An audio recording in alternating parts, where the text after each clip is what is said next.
பெரியாரின் சீடர்கள் எங்கே இருந்தாலும் எந்த பெரியாரோட சீடரும் கேள்வி கேட்கலையே, கேட்டிருக்காங்களா? ஏதாவது ஒரு கவர்னர் தப்பாக பண்ணாலே லபோதிபோன்னு பேசி தமிழ் மீடியாவில் டிபேட் வரும் தான் சார். தாவேக்கா இப்போ தான் வந்திருக்கிற கட்சி. தாவேக்காவுக்கு ஒரு எம்பி கூட கிடையாது. தாவேக்காட்ட 30 எம்பி இருந்தால் அவங்களும் கேட்கலையே நான் கேட்போம். யார்கிட்ட 30 எம்பி இருக்கிறாங்க? அவங்க தானே கேட்கணும். யார் இத்தனை நாளாக வந்து அவர் கடவுள் இல்லைன்னு விஜய் சொல்லலையே. அவர் சாய்பாபாவையும் கும்பிடுறாரு, சர்ச்சிலையும் கும்பிடுறாரு, எல்லாரையும் கும்பிடுறாரு. கரெக்டாக இல்லையா? பார்ட்டியோட ஃபண்டு எலெக்ஷனுக்கு நடத்த வேண்டிய ஃபண்டு எப்படி சடனாக பார்த்தீங்கன்னா மினிஸ்டர் ஒன்றுமே இல்லாத மினிஸ்டர் பெரிய கோடீஸ்வரர் ஆனதெல்லாம் பார்ட்டி ஃபண்டு தான். வெல்த் நோன் பியாண்ட் சோர்ஸஸ்ன்னு பல மினிஸ்டர் மேலே கன்விக்ஷனே வந்திருக்குது. இப்போது ஆனந்த வெங்கடேசனுங்கிற ஜட்ஜு பல கேஸை தொடங்கன்னு சொல்கிறாரு. பொன்மடி, நான் பேர்லாம் எனக்கு ஞாபகம் இல்லை. இப்போது பொன்மடி மேலே மற்ற மினிஸ்டர் மேலெலாம் கேஸஸ் மேட் அவுட்டுங்கிறாரு. இன்னொரு கரூர் மினிஸ்டர் கோயம்புத்தூரில் நின்று ஜெயிச்சார், அவர் மேலே திமுகவே கேஸ் போட்டுது. அவர் மேலே திமுகவே கேஸ் போட்டு சுப்ரீம் கோர்ட்டில் இந்த கேஸை விசாரிங்கன்னு சொல்லிச்சு. இப்போ அந்த கேஸை விசாரிச்சுட்டு இருந்தபோது தான் ஜெயிலுக்கு போனார். அந்த கேஸை வந்து ஆளும் போது ஒரு 20 விட்னஸ் வைக்கலாம், 30 விட்னஸ் வைக்கலாம். 200 விட்னஸுக்கு மேலே நீங்கள் வச்சிங்கன்னா என்னைக்கு கேஸ் முடியும்?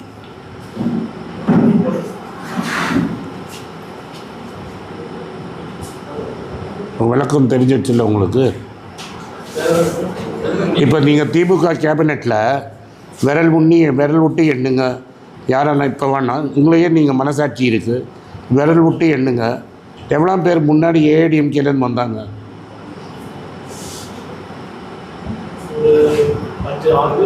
அதான் உங்கள் பார்ட்டி ஃபண்டு.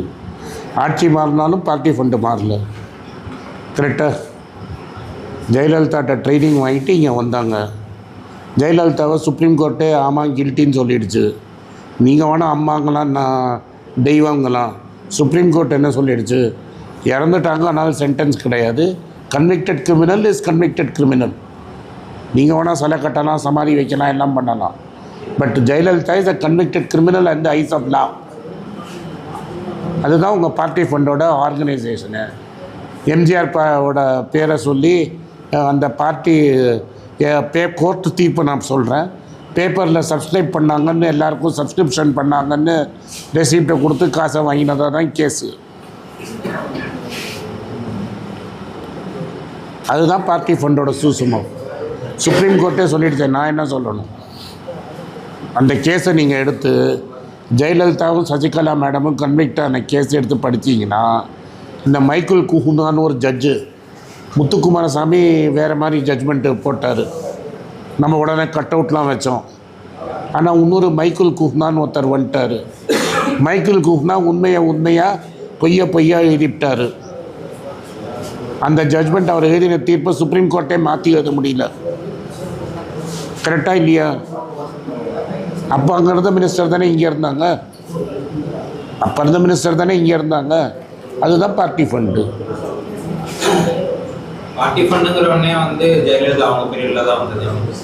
நான் சொல்ல சார், சுப்ரீம் கோர்ட் சொல்லியிருக்கு சார். சுப்ரீம் கோர்ட் தப்புனா நீங்கள் அங்கே போய் தான் கேட்கணும். மைக்கேல் குஹ்னா எழுதினார்.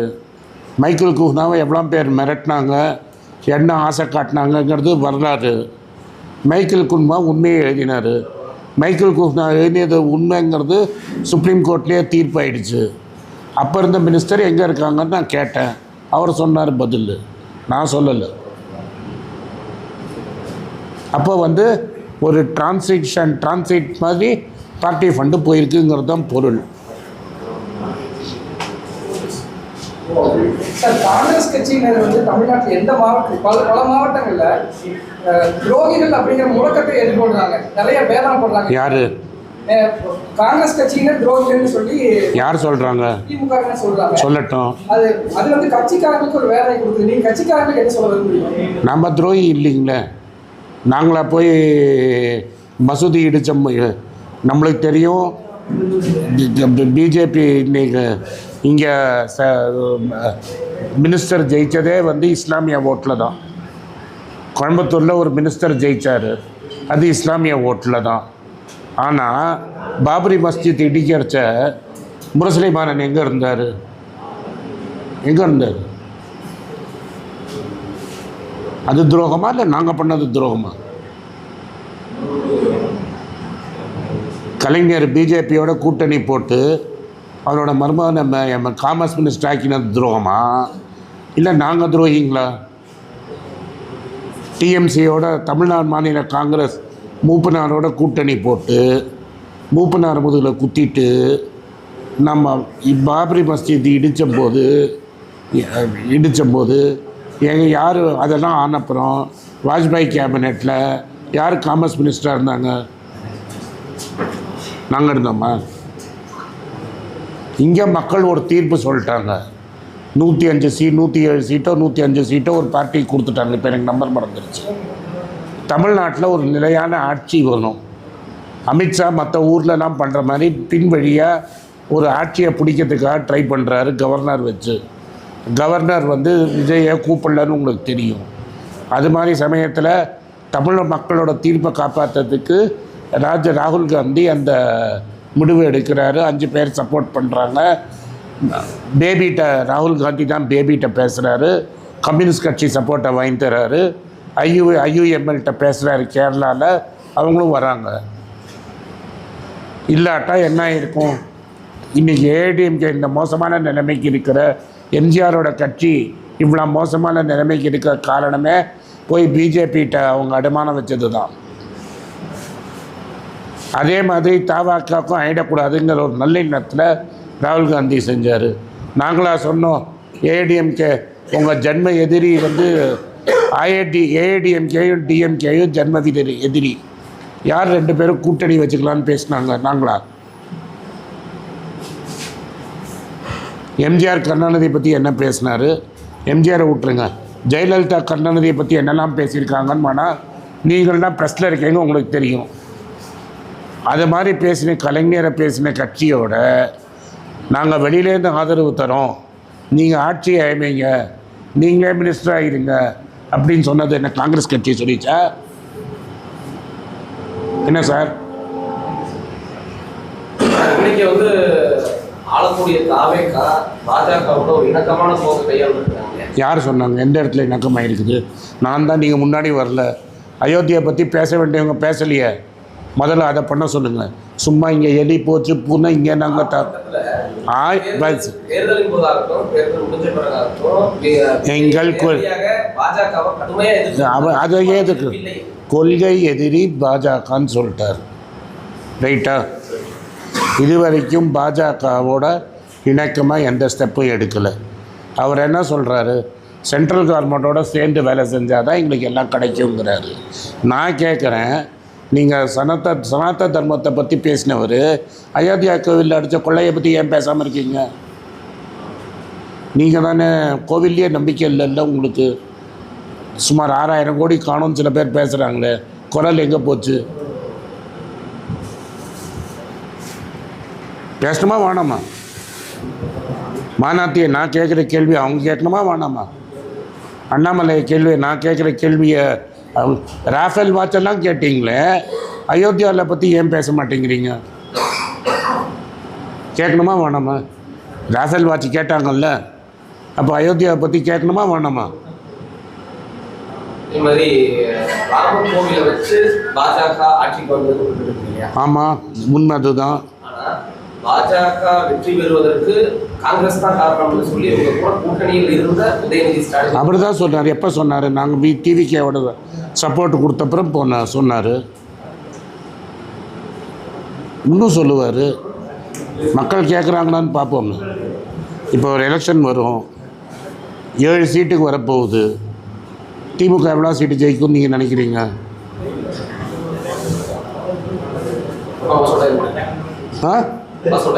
நீங்கள் தான் சொல்கிறீங்க. டெஃபினட்டாக அசோக்கு சார். மக்களுக்கு வந்து இன்றைக்கி விஜய் வேணும். உங்களுக்கு விஜய் வேணுமா, ஆனந்த் ஸ்ரீனிவாசனுக்கு விஜய் வேணுமாங்கிறது முக்கியம் இல்லை. மக்களுக்கு விஜய் வேணும். சேவை இல்லாமல் அவர் மேலே கோர்ட்டில் கேஸை போட்டு ஹைகோர்ட்டில் இழுத்துருக்கீங்க. மக்கள் நியாயமாக தானே ஓட்டு போட்டு ஜெயிச்சார் அவர். அதில் இந்த ஃபார்மை ஃபில் பண்ணல, அந்த ஃபார்மை ஃபில் பண்ணலன்னு கேஸ் போட்டிருக்கீங்க. மக்கள் பார்த்துட்ருப்பாங்களா? மக்கள் பார்த்துட்ருப்பாங்களா? அவைக்கு ஆட்சிக்கு வந்த பிறகும் குற்றச்சம்பவங்கள் எதுவுமே குறைஞ்ச மாதிரி தெரியும். ஏன்னா குற்றச்சம்பவங்களுக்கு எதிரான குற்றங்களுக்கு சிங்கப்பெண் படையை நியமிச்சாங்க. பல்வேறு இடங்கள்ல லஞ்ச லாவண்யம் இல்லை அப்படின்னாங்க. சார் சார் மக்கள் சார் நீங்கள் பேப்பர் படிக்கிறது இல்லை, நீங்கள் பேப்பர் படிக்கிறது இல்லைன்னு நினைக்கிறேன். சோஷியல் மீடியா படிக்கிறது இல்லைன்னு நினைக்கிறேன். இங்கேயே என்கிட்ட கோயம்புத்தூரில் நீ காத்தால் தான் இறங்கினேன். 6 இடத்துல வந்து ரெஜிஸ்ட்ரார் எப்படி லஞ்சம் வாங்காமல் பண்ணி கொடுத்தாரு, எப்படி ஆர்டிஓவில் லஞ்சம் வாங்காமல் பண்ணி கொடுத்தாங்க. அப்போ கொஞ்சம் இருங்க சார், இருங்க சார். இது வரைக்கும் யாராவது சொல்லியிருக்கிறாங்களா ரெஜிஸ்டர் ஆஃபீஸில் காசு கொடுக்காம பத்திரப்பதிவு நடந்ததுன்னு? மக்களாக தானே போடுறாங்க. விஜய் போய் நீ பேசு அப்படின்னு சொல்லல. குற்றச்சம்பவம் குறைக்கிறதுக்கு டைம் கொடுக்கணும் சார். இப்போ வந்து 1.5 மாதம் இது ஆகிருக்குல்ல. இப்போ தானே சிங்கப்படை போட்டிருக்கிறாரு, இப்போ தானே லேடி கமாண்டர் போலீஸ் போட்டிருக்கிறாரு. அப்படின்னு நீங்கள் சொல்ல, மக்கள் சொல்லியே. இந்த இப்போ எலெக்ஷன் வரப்போகுது இல்லை, யாரெல்லாம் இப்போ குற்றச்சம்பவம் பற்றி பேசினாங்களா? மக்கள் சொல்லலை. மக்கள் சொன்னால் தெரிஞ்சிடுமே சார். நீங்கள் இன்ஸ்டாகிராம் போங்க, இன்றைக்கி மீடியா. நான் திரும்பி சொல்கிறேன் சார், எல்லா இடத்துலையும் சம்பவம் நடக்கலைன்னு நான் சொல்லலை. நான் எல்லாரையும் போலீஸ்காரனை போட்டாலும் சம்பவமே நடக்காமல் இருக்க முடியாது. ஆனால் பொள்ளாச்சி கேஸுமே நடக்கலை. ஆவேக்காவில் இருக்கக்கூடிய பிரமுகர்களே பொள்ளாச்சி சம்பவத்தோட பெரிய சம்பவம்னா ஒரு சில சம்பவம் நடந்திருந்ததை நீங்கள் பார்த்துருக்கீங்க. இருங்க சார், நடந்தது சார். அவர் கிளியராக சொல்லிட்டார் விஜய், அது எனக்கே தெரியும். போலீஸ் ஆக்ஷன் எடுங்கன்னு. ரைட்டா? டெஃபினட்டாக நடந்தால் போலீஸ் ஆக்ஷன் எடுக்கும். நீங்கள் சந்தேகமே கம்ப்ளைண்ட் இருந்து நேற்றைய தினம் கூட கோவையில் ஒரு அடிதடி சம்பவத்தில் பாட்டில் இருக்கிறாங்க ஆவேகா பிரமுகர்கள் 3 பேர் கைது ஆகிட்டாங்கல்ல. இன்றைக்கே இதே கருத்தை தான் திமுக ஆட்சியில் என்ன சொன்னாங்கன்னா குற்றங்களை தடுக்க முடியாது, ஆனால் குற்றம் நடைபெற்ற பிறகு நான் வித்தியாசம் இல்லையா? இப்போ நான் சொல்கிறேன் என்ன வித்தியாசம்னு. திராவிட கட்சிக்கும் டிவிகேக்கும் என்ன வித்தியாசம்னு சொல்கிறேன். ஜெயலலிதா அரெஸ்ட்டை ப்ரொட்டஸ்ட் பண்ணுறதுக்கு ஒரு அக்ரிகல்ச்சரல் காலேஜில் அதிமுக காரங்க ஒரு பில்டிங்கே கொளுத்தினாங்க, ஒரு ஸ்கூலை கொளுத்தி, ஒரு பஸ்ஸை கொளுத்தி 4 மாணவங்க இறந்தாங்க. அவங்களுக்கு மெர்சி பெட்டிஷன் கொடுத்து வெளில விட்டது யார்? மாணவர்களை. தலைவி அரெஸ்ட் ஆகின அப்புறம் உள்ள ஜெயிலில் வச்சு பஸ்ஸில் வச்சு கொளுத்தின சம்பவத்தில் இல்லைங்க நீங்களாம் ரொம்ப நல்லவருங்க, நீங்கள் ஜெயிலில் இருக்கக்கூடாது, வெளில வாங்கன்னு சொன்னது யார்? நாங்களா? விட்டாங்களா இல்லையா?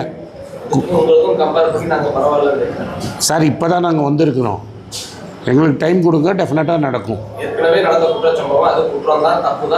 இன்னைக்கு அதை பற்றி பேசணும்ல சார். இன்னைக்கு நடக்கக்கூடிய குற்றங்களுக்கு என்ன பதில்னா அன்னைக்கு நடந்ததில்லை அப்படின்னு அப்படி இல்லையா சொல்ல. நாங்கள் குற்றம் நடந்ததை பற்றி பேசுகிறேன்.